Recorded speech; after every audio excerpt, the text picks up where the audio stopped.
जैसे कि last episode में हमने देखा कि टैंग शैंग और बाकी सभी सी गॉड आइलैंड के अंदर हैं और टैंग शैंग को अब अपना आखिरी टेस्ट देना है। सी गॉड इस आखिरी टेस्ट से पहले उससे कहते हैं कि तुमने मुझे निराश नहीं होने दिया है, तुम अब भी अगले टेस्ट के लिए जो सबसे ज्यादा दर्दनाक होने वाला है उसके लिए खड़े हो। 8 स्पाइडर सोल बोन को निकालना तुम्हारे लिए बहुत मुश्किल और दर्दनाक होगा और ट्राइडेंट में हार्ट ऑफ पोसीडियन भी नहीं है जिससे वो तुम्हें प्रोटेक्ट भी नहीं कर पाएगा। अगर इस टेस्ट में दर्द ज्यादा बढ़ गया तो तुम्हारी जान भी जा सकती है। तो क्या भी अब तुम इस टेस्ट को लेने के लिए तैयार हो? टैंग शैंग हाँ कह देता है कि अब इस मोड़ पर मैं पीछे नहीं मुड़ सकता हूँ, मैं अपनी सोल बोन के निकलने के दर्द को सहन करने को तैयार हूँ। अब टैंग शैंग की सोल बोन निकलने लगती है और उसे बहुत ज्यादा दर्द होता है क्योंकि ये सोल बोन उसकी बैक में थी और उसके मुंह से खून आने लगता है। टैंग शैंग को बहुत ज्यादा दर्द हो रहा है लेकिन वो अपने आप को हिम्मत देता है कि ये लास्ट टेस्ट है, मुझे बस ये सहना है, ये उसके दर्द सहने का टेस्ट है। जीवू तो टैंग शैंग की हालत को देखकर रोने लगती है लेकिन अब भी टैंग शैंग हार नहीं मान रहा है और फिर फाइनली उसकी पूरी सोल बोन निकल जाती है और टैंग शैंग को बहुत ज्यादा दर्द सहने के बाद फाइनली कामयाबी मिल गई है और उसका 9th एग्जाम का 7th लेवल पास हो गया है। उसकी 8 स्पाइडर सोल बोन अब पोसीडियन 8 विंग्स में ट्रांसफॉर्म हो गई है।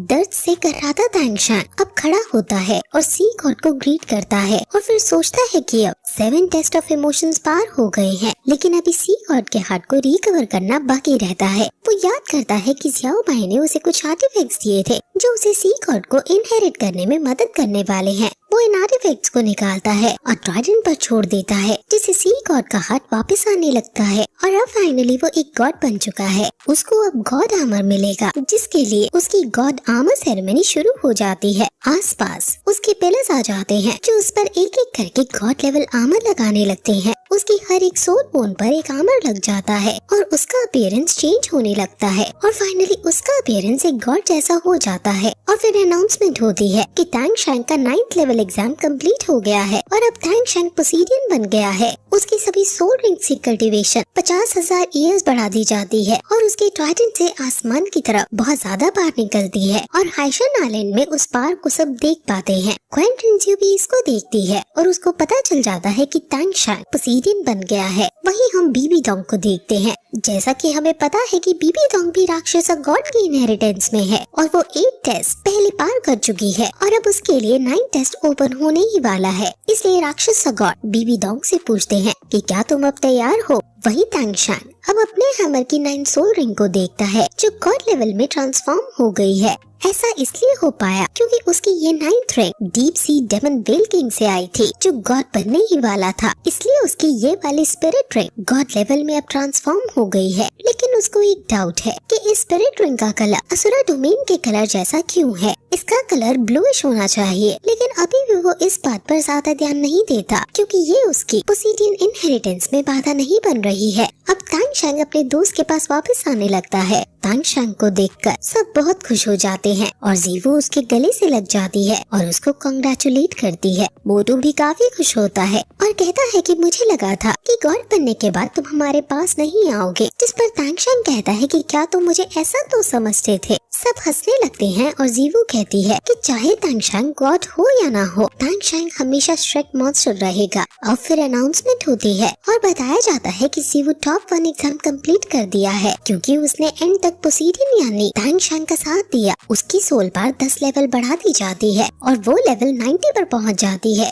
उसकी हर एक स्पिरिट रिंग भी 2000 साल की कल्टीवेशन से बढ़ा दी जाती है और उसको 3 डिवाइन सोल रिंग दी जाती है। मिस्टर दाई, ऑस्कर, कैट गर्ल, मोटू और निक नॉन्ग डोंग को भी एक एक डिवाइन सोल रिंग मिलती है। टैंग शैंग बहुत ज्यादा खुश होता है कि जीवू को 3 डिवाइन सोल रिंग्स दी गई हैं। असल में ये डिवाइन रिंग्स इनके पिछले टेस्ट के रिवॉर्ड्स हैं और जितनी बार ये पास में टेस्ट देते वक्त सोल पार के एकदम खत्म होने तक खड़े रहे हैं उतनी बार के लिए इन्हें ये डिवाइन स्पिरिट रिंग्स दी गई है। सब जीवू को कांग्रेचुलेट करते हैं कि उसे 3 डिवाइन सोल रिंग्स मिली, लेकिन जीवू को डर है कि वो अपने इस करंट लेवल पर 2 सोल रिंग्स को तो एब्सॉर्ब कर पाएगी, लेकिन क्या वो तीसरी सोल रिंग एब्सॉर्ब कर पाएगी? अब टैंग शैंग टेम्पल टेम्पल से बाहर निकलता है और सभी 7 पिलर मास्टर्स टैंग शैंग के आगे झुक जाते हैं। टैंग शैंग उन सभी को खड़ा करता है और टेम्पल के अंदर सभी श्रेक मॉन्स्टर्स अपनी अपनी डिवाइन स्पिरिट रिंग्स को एब्जॉर्ब कर रहे हैं। लेकिन तभी अंदर से एक लाइट हवा में आती है और अब ऑस्कर बाहर आता है जो कि उदास नजर आ रहा था।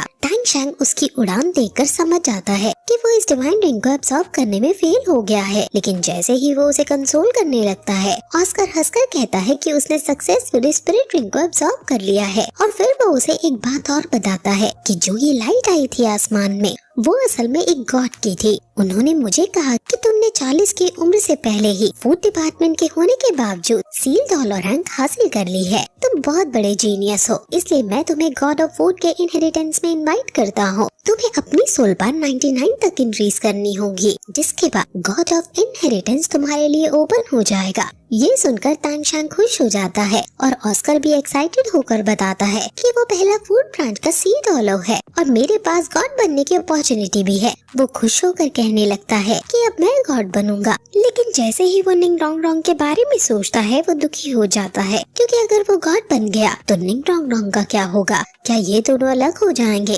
वो ये सोचकर दुखी हो जाता है और टैंग शैंग भी इनके दुख को समझ गया है। वही एक और लाइट आसमान में आती है और अब निंग रोंग रोंग बाहर आकर तालाब किनारे बैठ जाती है और वो काफी ज्यादा दुखी है और वो रो भी रही है। उसके पास टैंग शैंग आता है और कहता है कि तुमने अपनी सोल रिंग एब्जॉर्ब कर ली है, लेकिन फिर तुम उदास क्यों हो? जिस पर वो कहती है कि सोल रिंग को एब्जॉर्ब करने के तुरंत बाद मेरे सामने एक वॉइस आई जो अपने आप को 9 कलर्ड गॉडेस बता रही थी। उसने कहा कि तुम्हारी सोल और मेरी सोल सेम है, हम दोनों की मार्शल सोल 9 ट्रेजर्स ग्लेसिटार है और मैं तुम्हें अपने गॉडहुड के इनहेरिटेंस में इनवाइट करती हूँ। लेकिन निंग रोंग रोंग किसी भी गॉडहुड को नहीं पाना चाहती है, क्योंकि ऑस्कर ने पहले ही बहुत मेहनत कर ली है मुझे पाने के लिए। अब मैं सिर्फ हमेशा उसके साथ ही रहूंगी। मैं फिर से नहीं चाहती कि मैं गॉड बन जाऊं और ऑस्कर मुझे पाने की कोशिश में एफर्ट करने लगे। मैं यहाँ इस रेलम में ऑस्कर के साथ रहूंगी। गॉड बनने का आखिर फायदा ही क्या है अगर तुम उसके साथ न रह सको जिसको तुम प्यार करते हो?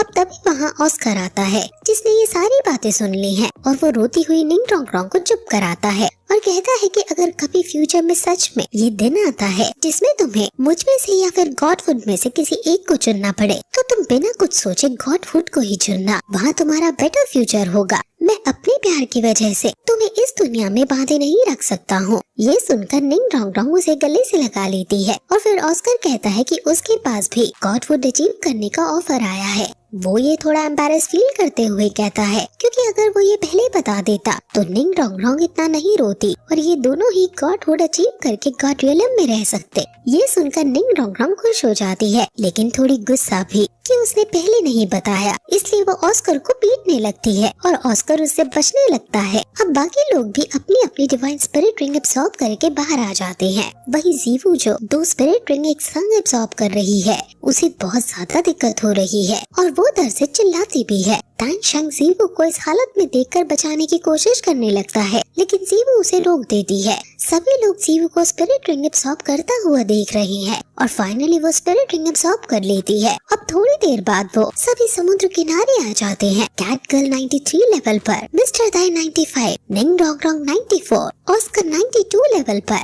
जीवू 96 लेवल पर और टैंग शैंग 100 लेवल पर है। टैंग शैंग बाकी सभी को अब कहता है कि बॉर्डर क्राइसिस अभी खत्म नहीं हुआ है और मेरी क्वीन रेंजियो के साथ बैटल भी बाकी है। ये कहकर वो बहुत जोर से अपने ऑरा को फैलाता है और उसके गॉड ऑरा को पूरे कॉन्टिनेंट में सब नोटिस कर पाते हैं। हाशन आइलैंड के सभी लोग, त्यान एम्पायर की पूरी सेना, उसके सभी फैमिली मेंबर्स, सभी सेक्ट मेंबर्स, उसके पेरेंट्स, उसके टीचर्स, मार्शल सोल हॉल के सभी एल्डर्स, जिंगलो एम्पायर के लोग और बाकी सभी जो टैंग शैंग को जानते हैं वो उसके ऑरा को नोटिस कर लेते हैं और सभी को समझ आ जाता है कि क्या हुआ है और फिर ये एपिसोड यहीं खत्म हो जाता है।